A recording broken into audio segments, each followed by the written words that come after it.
What's going on, everyone? Justin again, as always. Thanks for watching my channel. Welcome back. So, Tay Thursday's over with, right? It's officially Friday Eve, baby. Getting ready to step into TGIF and payday for some of you. Some of you know. All right, got a couple of discussion topics for you guys today. One of them is going to be, how did my working at the independent shop help with my vehicle inspections?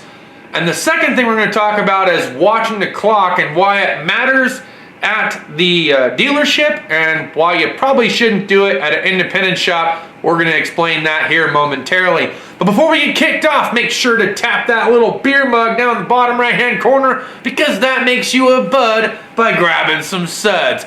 But don't tap it too hard, because if you spill it and you get it all over the floor, your wife's going to be very, very mad at you, or your girlfriend, or your significant other, or whomever you choose to be your life partner. That being said, let's go ahead and ride on into this video. All right, so how did the independent shop help me with my inspections? Okay, look, when I first started at the dealership working at Chrysler, my inspections were very thorough. At least I thought they were thorough, okay? I was going through the vehicles and I was doing a lot of really good overall checks, you know, checking the tire pressure, the brakes, the tires, looking for fluid leaks, trying to find things that I thought was wrong. And then there were some things that at that time, this is a different dealership, right? At that time, let's just say if it was weeping, it was rolling out the door and onto the lot, okay? So way different dealership, way different ownership, okay? We're working with somebody completely different, so they're not afraid to actually take care of the cars that are going out onto the main lot to be sold. And that's a huge plus, because not a lot of dealerships do that. A lot of dealerships, they will overlook certain factors as just general maintenance that needs to be done.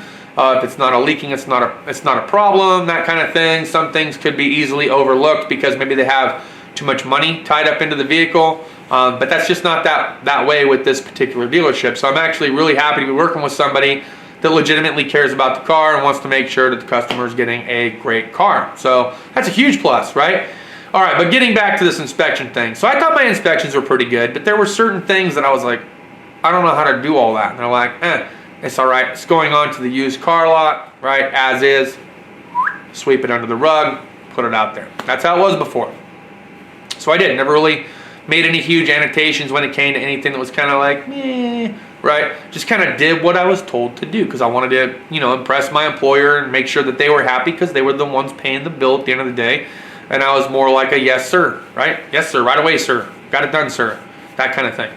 But as I transitioned over to the independent shop, they showed me a completely different side of inspecting vehicles. So outside of just doing the overall safety checks of like lights and, you know, seat belts was a big thing at the independent shop, making sure that they all latched in and unlatched as such, especially if somebody was considering buying a new car. They went through and showed, yeah, you got to check them all right. So we would check to make sure that the seat belt would latch in.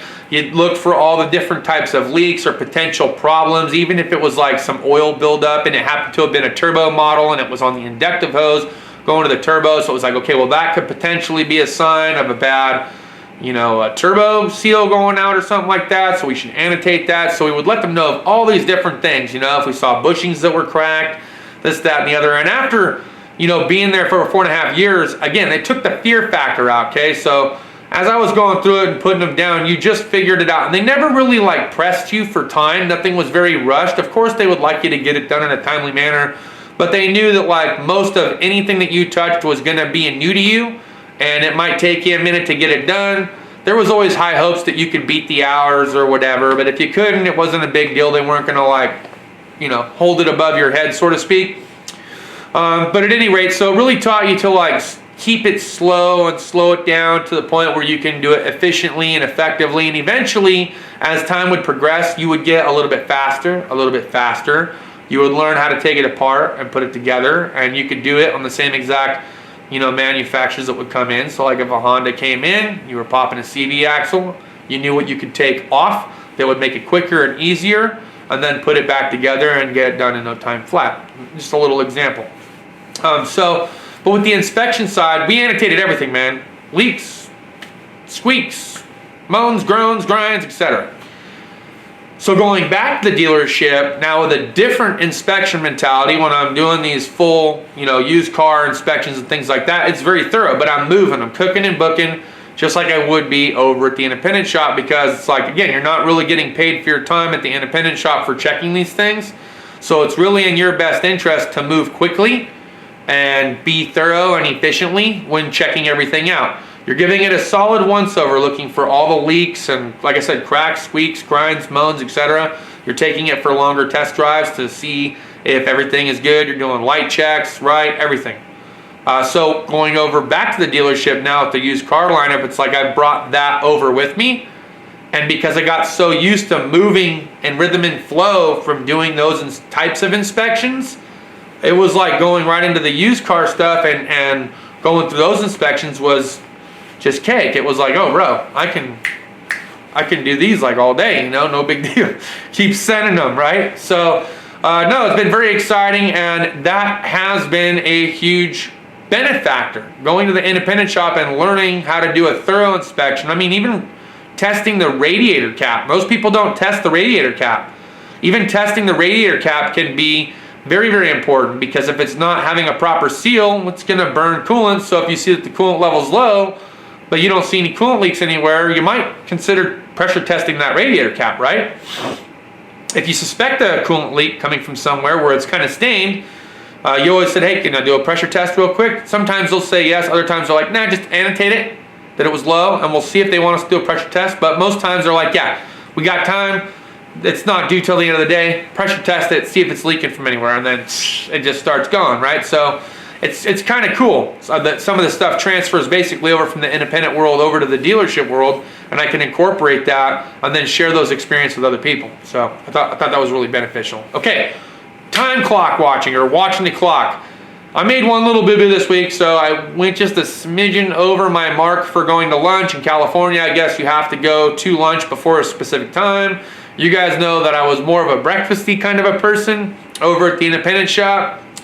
Really didn't have to watch the clock for lunch. It was more just like, okay, I did my first oil change and inspection for the morning. It's 9:30, 10 o'clock. I'm gonna go eat. I go eat. I came back and I was like, okay, what big project do we have going on? Is it a transmission? Is it a cylinder head? Is it an engine? What do we got going? And then you just go through the rest of the day, right? Couple of snacks in between. But now I knew, effectively, that was how I felt like I was efficient. I was like, look, I did the one little waiter oil change thing in the morning.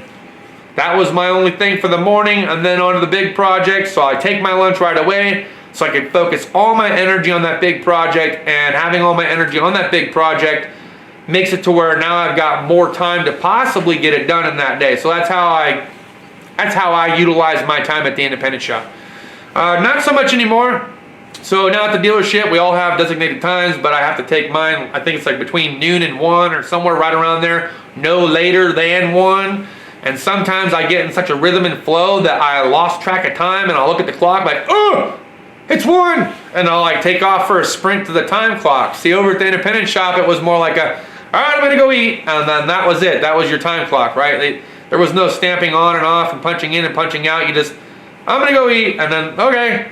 They knew that you had an hour, so whatever point in the day you wanted to use it. But now I've got to actually watch this clock. And it's more important now than it was at the independent shop, not just for lunches, but overall, because they want to see what kind of productivity you had through the day. So at the end of the day, I've got to take these flag sheets up to the rider. He's got to go over them. Like, all right, well, even though I'm not done with this job, this is how much time I spent on this job today, and I'm going to save this time for tomorrow. Okay, so you have to determine as a dealer tech how much time you're going to use from that job that day, and how much you're going to carry over to the next day, because you don't want to put it all on one ticket because you didn't finish the whole job. And you don't want to always take half, because if it's like, I'm not really halfway through the job, so I don't want to take half the time, even though it looks like I did really well today by doing that, it's not going to serve me well tomorrow when I'm spending the majority of my time on that job, right? So you got to kind of weigh your hours out when it comes to like what you're putting on what day. So for me, so far, depending on what's been given to me, I told I was actually asking the younger tech today as I was leaving, I was like, did you get your 8? An old timer used to ask me this question every single day, and I didn't know what he meant by that when I first was at the dealership, but now I know what he means by that. And I asked him, did you get your 8? He's like, oh, I don't know, I do whatever jobs are given to me, and it's whatever I'm going to get paid, and they keep track and know all that stuff. I don't really think that that's the best mentality to have here, and I'll tell you why. You should get used to at least knowing what you're completing throughout the day, so that way when you do get up to the next level and you have to keep track of your hours, you can see how productive you are.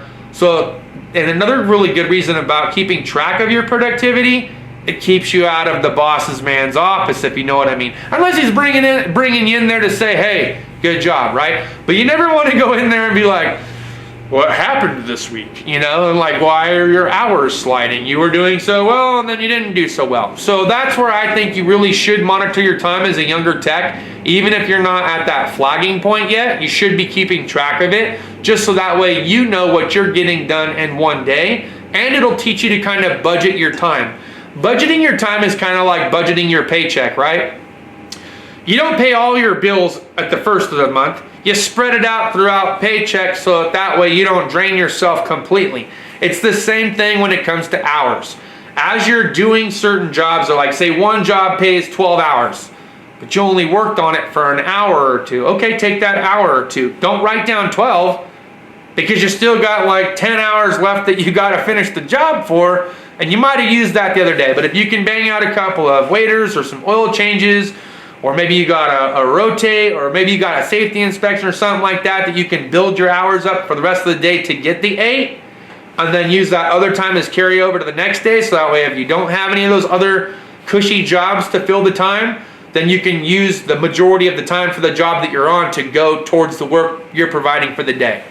And if you feel like you're going to need to actually carry it over into the next day, even if it seemed like it was a bad day, like, okay, well, I have 6 hours for this job, and I spent 7 on it, and it's the end of the day, and I've only actually flagged like 0.6 for the day. So of the 6-hour job, maybe I'm going to take 3 today, and I'll take 3 tomorrow.